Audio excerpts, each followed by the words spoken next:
Here we are down on the east side of Melksham in Asquith Avenue. Come to take a look at this fantastic 3-bedroom, 2-bathroom detached home. You can see we've got a driveway down the left hand side leading us through to the garden at the rear. As we come on through, we're looking south over towards the modern section of Melksham, and as we pan around, we're looking down towards the centre of town, which can be reached in around about a 15 to 20 minute walk. Below you see where we have a garage and a co-op, only a 3-minute walk away. Of course, we have convenient shops there, and in the distance you can see that we have the park, and with that we have the Rivermead Primary School. As we continue on round, again we have a much more residential area, and as we look round you can see over towards the River Avon, and with that it is the edge of the town where we have lots of open countryside. In fact, you can see over towards Laycock in the distance, and with that we've got countryside that comes all the way down the rear of Melksham, and you can see it then stretching back up towards us. So you can see here that we are on the edge of town. If you want to go out and go for a walk with your family or go out for a walk with a dog, you've got no more than 2 minutes to get out to some open countryside. You can just see the end of the development there with the pond, and you can see an easy way out to get to the fields from there. And as we continue on round, we're looking up towards Bowden Hill. And of course, we've then got Sandridge Hill just here at the end of Sandridge Common. And we continue on round, we're coming back towards where we started. And just over on the right-hand side, you'll find that we have the Forest and Sandridge Primary School and the Watermeadow Pub, along with another co-op.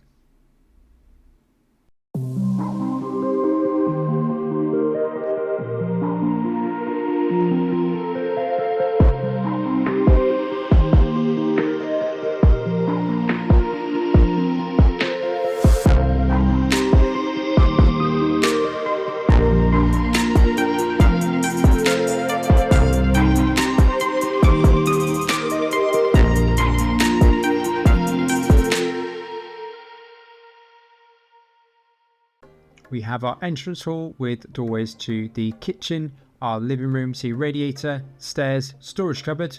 But I'll bring you round, you can see that we have the cloakroom with the radiator, low level WC along with a wash hand basin.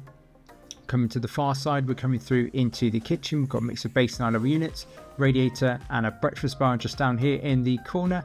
But if we have another look from the far end, we've got integrated dishwasher, washing machine, stainless steel sink, window to the front. You can see we've got electric fan assisted cooker, 4-in gas hob, extractor hood, along with an integrated fridge freezer.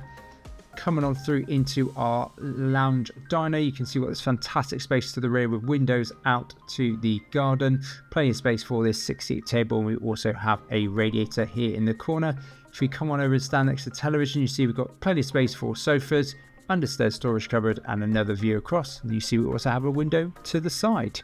If we come on up though, through and into our main bedroom, you can see plenty big enough for even a super king size bed, nightstands either side, window to the rear, radiator, and we'll pan around to the far corner where you see we have a television point, little space down behind the door for a wardrobe or more storage. And coming on round, we then have the ensuite with low level WC, radiator, tile splashbacks, shaver point, pedestal wash hand basin, and in the corner there you can see we have the shower, which is a electric shower with a bifold glass door. Coming through to the front though, we've come into our second bedroom where we have a window to the front, radiator, plenty of space for a king size bed, and we've got a space for wardrobe stand here on the right hand side. We're going back through to the rear, we're coming on through into the smallest bedroom, currently laid out as a nursery, but plenty of space for a single bed, furniture, office, and of course we've got a radiator and a window to the rear. We're coming back to the front, we've got an overstairs storage cupboard, and we're coming through into the bathroom. You see lots of tile splash ups from floor to ceiling, window to the front, bath with shower over and glass screen, wash hand basin. Those tile splashbacks continue where you have low level WC and a radiator. But coming out to the garden, you can see we have a lawn area. We have a shed built in the corner that goes around about 10 foot. You then see we have the patio extending across, and of course we've got the fence line there with a gate that takes us round to the driveway. We've got an outside tap as we pan back across the lawn, and I'll give you a view from the farm corner here where we have an external light also along with power. But that's where we're finished today. Number 3, Asquith Avenue.